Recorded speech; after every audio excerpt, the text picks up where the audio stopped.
오늘 우리에게 주시는 하나님의 말씀은 창세기 40장 1절에서 8절 말씀입니다. 그 후에 애굽 왕의 술 맡은 자와 떡 굽는 자가 그들의 주인 애굽 왕에게 범죄한지라. 바로가 그 두 관원장 곧 술 맡은 관원장과 떡 굽는 관원장에게 노하여 그들을 친위대장의 집안에 있는 옥에 가두니 곧 요셉이 갇힌 곳이라. 친위대장이 요셉에게 그들을 수종들게 하매 요셉이 그들을 섬겼더라. 그들이 갇힌 지 여러 날이라.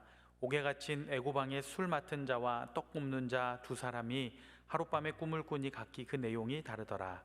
아침에 요셉이 들어가 보니 그들에게 근심의 빛이 있는지라. 요셉이 그 주인의 집에 자기와 함께 갇힌 바로의 신하들에게 묻되 어찌하여 오늘 당신들의 얼굴에 근심의 빛이 있나이까?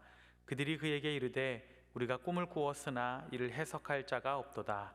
요셉이 그들에게 이르되 해석은 하나님께 있지 아니하니이까 청하건대 내게 이르소서. 아멘. 오늘 본문을 보면 요셉이 갇힌 감옥에 왕궁 최고위급 인사 두 명이 들어오게 됩니다. 그들은 왕의 술 맡은 관원장과 떡 굽는 관원장이었습니다. 이들은 요리사가 아니라 왕의 생명을 맡은 자라고 보아야 더 정확합니다. 고대에는 왕을 죽이는 방법 중에 독을 탔기 때문입니다. 그러므로 이 두 사람은 왕이 자신의 목숨을 맡길 만큼 절대적인 신임을 받으면서 동시에 왕과 가장 가까이에서 대화를 나누는 그런 최측근의 신임을 받는 사람들이라고 말할 수 있겠습니다. 그런데 그들이 왕에게 범죄하여 요셉이 갇혀있는 친위대장의 감옥에 갇히게 됩니다. 그리고 사건의 진상을 파악하는 동안 이 두 사람을 섬기는 일을 요셉이 담당하게 되었습니다. 그런데 이것이 바로 요셉에게 주신 하나님의 꿈을 이루어가는 운명적인 만남의 시작이었습니다. 인생을 살면서 우리는 여러 만남을 가집니다. 저는 자녀들을 축복하는 기도를 할 때에 꼭 만남을 위한 축복 기도를 합니다. 가장 먼저는 하나님과의 만남이고, 사람과의 만남에 있어서는 영적 지도자, 선생님, 친구, 배우자를 위한 만남의 기도를 합니다. 저는 하나님께서 사랑하는 우리 모든 성도님들과 여러분의 가족에게도 만남의 축복이 꼭 임하기를 축원합니다. 그리고 우리 인생에서 의미 있는 만남에는 반드시 하나님의 섭리가 있다라고 하는 것을 꼭 믿으시기를 바랍니다. 그러나 사람의 인생에서 만남 자체도 중요하지만 그 만남과 이후에 내가 보여주는 삶의 태도, 이것이 굉장히 중요하다는 것을 우리는 꼭 기억해야 합니다. 하나님께서 아무리 좋은 만남의 자리로 나를 인도하셔도 내가 그 만남을 제대로 이어갈 수 있는 준비가 되어 있지 않다면 하나님의 인도하심이 큰 유익이 되지 못하기 때문입니다. 오늘 본문 4절을 보면 친위대장이 요셉에게 두 관원장의 시중을 들게 합니다. 그 이유는 간단합니다. 요셉이 가장 믿을 만하기 때문입니다. 어떤 일에든지 성실한 요셉이었기 때문에 이런 만남의 기회가 주어진 것입니다. 강원구 교수님께서 쓰신 아들아 머뭇거리기에는 인생이 너무 짧다라는 책을 보면 뉴욕에 있는 자유의 여신상과 관련된 이런 이야기가 있습니다. 1886년에 제막된 자유의 여신상의 높이는 아래 받침대를 포함해서 약 92m가 됩니다. 언젠가 오스카 해머스타인 2세라는 사람이 헬리콥터를 타고 자유의 여신상 머리 위에서 촬영을 한 적이 있습니다.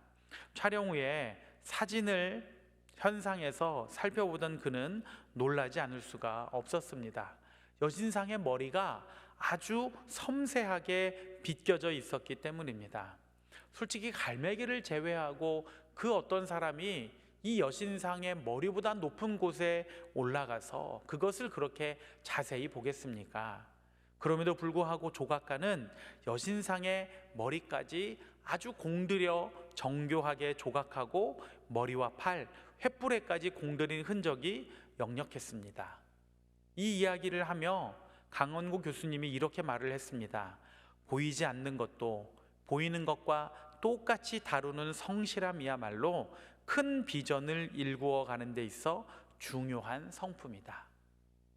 감옥에서 가뜩이나 맡은 일도 많은데 오늘 요셉에게 갑작스럽게 최고위 관료 두 사람의 시중을 드는 일까지 하게 되었습니다. 그런데 성경 어디를 봐도 요셉이 주어진 일을 게을리하거나 불평했다는 말이 없습니다. 오늘 우리의 삶에 꼭 필요한 태도가 바로 이 모습이 아닌가 생각이 듭니다. 내가 맡은 일이 위대하지 않을 수 있습니다. 그렇게 중요한 일이 아닐 수도 있고요, 또 똑같이 반복되는 지루함이 전부일 수도 있습니다.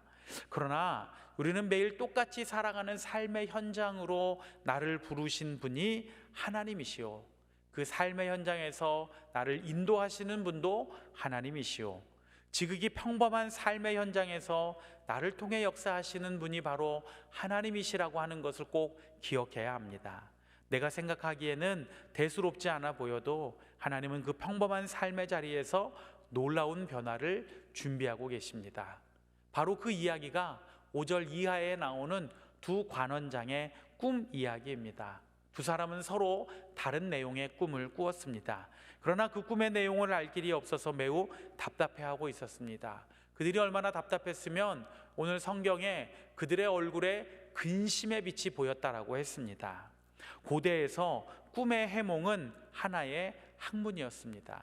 그래서 꿈을 해석하는 기법을 배우는 사람도 있었고 꿈 해석과 관련된 책들도 있었습니다. 그러나 두 관원장은 그렇게 할 수가 없었습니다. 이 꿈의 내용으로 보건대 뭔가 의미가 있는 것 같기는 한데 자신들을 위해 그 꿈을 해석해 줄 사람이나 책을 구할 수 없으니 뜻을 알 수 없어서 매우 불안해했던 것입니다. 그러던 차에 요셉이 그들을 찾아왔는데 평소와 다른 두 관원장의 모습에서 무언가 있구나 하는 것을 직감하게 됩니다. 그래서 그 이유를 묻자 그들이 요셉에게 순순히 자신들이 어떤 것 때문에 근심을 하고 있는지를 이야기합니다. 그러자 요셉이 말하기를 당신들의 꿈을 해석하실 수 있는 분은 하나님이시니 저에게 이야기해 주십시오 라고 말을 하는 겁니다. 사실 8절의 마지막 부분을 보면 청하건대 내게 이르소서라고 히브리어로는 명령형으로 써 있습니다. 그런데 아마 한글 성경에서는 아랫사람이 윗사람에게 이야기하는 것이다 보니까 청하건대 내게 이르소서라고 이렇게 완곡하게 번역을 한 것 같습니다. 그러나 요셉이 말하는 것은 이것입니다. 하나님이 해석을 하실 것이니 주저하지 말고 나에게 이야기하십시오. 아주 단호하고 자신감 있게 이야기하는 것입니다.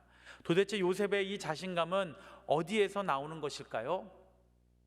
그것은 꿈에 대한 자기 경험에서부터 나오는 확신입니다. 사실 요셉이 지금 이렇게 복잡하고 고단한 삶을 사는 이유는 바로 그가 17살 때 꾼 그 꿈 때문입니다.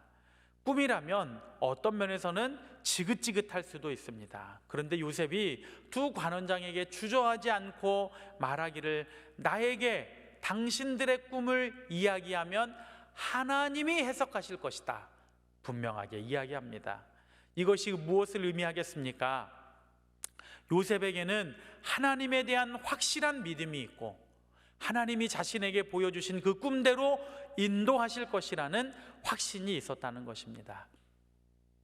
그러므로 요셉에게 있어서 지금의 고난과 억울함은 앞으로 충분히 해결할 수 있다는 믿음이 있었습니다. 그 믿음 때문에 두 관원장의 꿈도 하나님이 해석하실 수 있다라고 자신 있게 말했던 것입니다. 오늘 우리에게 필요한 것이 바로 이러한 믿음과 삶의 태도입니다. 우리는 하나님께로부터 어떤 비전과 약속의 말씀을 받으면 당장의 대단한 변화와 놀라운 사건들이 일어나기를 바라지만 때때로 전혀 반대로 상황이 더 악화되거나 문제가 잘 해결되지 않는 것을 경험할 때가 종종 있습니다. 그러나 그런 상황 속에서도 믿음의 사람들은 하나님에 대한 믿음과 그분의 선한 인도하심에 대한 분명한 확신이 있어야 합니다. 이것을 신앙적 낙관주의라고 부릅니다. 신앙적 낙관주의는 모든 어려움 속에서도 하나님의 선하신 뜻을 이루어 가시는 가능성을 봅니다. 그러므로 신앙적 낙관주의자에게 환경이나 문제가 큰 제약이 될 수는 없습니다. 도리어 지금의 이 현실을 살아가는 나의 삶의 태도가 훨씬 더 중요합니다. 반대로 불신앙적 비관주의도 있습니다. 이것은 모든 가능성 속에서도 불신앙 때문에 항상 어려움과 문제를 보는 것을 말합니다. 하나님께서 사랑하는 여러분, 신앙적 낙관주의를 가지고 어려움 속에서도 제약 속에서도 안 되는 것을 보는 것이 아니라 하나님이 허락하시면, 하나님이 인도하시면, 하나님이 역사하시면 된다, 할 수 있다 라고 하는 믿음의 눈을 꼭 가지시기를 바랍니다. 그리고 그 믿음으로 나아가 오늘 내게 허락하신 이 하루를 최선을 다해 살아갈 때 하나님이 도우시고 인도하시고 하나님 손길로 붙들어 주시는 놀라운 은혜의 역사가 하나님께서 사랑하는 여러분의 삶과 가정과 직장과 사업 속에 함께 하시기를 간절히 축원합니다. 이 시간 우리 함께 기도하겠습니다. 우리 마음을 모아서 기도할 때에 하나님, 오늘 저에게 허락하신 이 하루를 정직하고 성실하게 살아갈 수 있는 힘과 능력을 더하여 주시옵소서. 아무리 힘들고 어려운 상황 속에서도 비관하지 않게 하시고 하나님이 허락하시면, 하나님이 함께 하시면 가능합니다, 할 수 있습니다, 이루어집니다 라고 분명하게 고백하는 저희 모두가 되게 하여 주시옵소서. 통성으로 기도하겠습니다. 사랑과 은혜가 풍성하신 아버지 하나님, 우리 주님의 크고 놀라우신 은혜와 사랑을 감사합니다.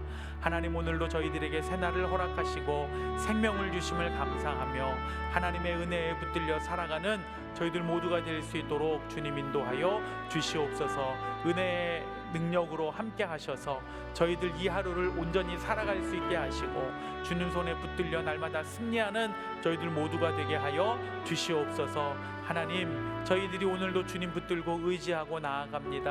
하나님, 은혜의 장중에 붙들어 주시고 어디를 가든지 누구를 만나든지 무슨 일을 하든지 주의 손이 함께 하심으로 반드시 승리할 수 있습니다. 이 믿음으로 나아가는 저희들 되게 하시고 삶에 그대로 이루어지게 하여 주시옵소서. 이제는 우리 주 예수 그리스도의 은혜와 하나님 아버지의 사랑과 성령의 교통하심이 우리 주님 의지하고 나아가 오늘 우리에게 허락하신 이 하루를 온전히 주님 의지하고 나아가는 모든 성도들과 저들의 가정과 학업과 직장과 사업의 터전 속에 함께 하시기를 간절히 축원하옵나이다. 아멘.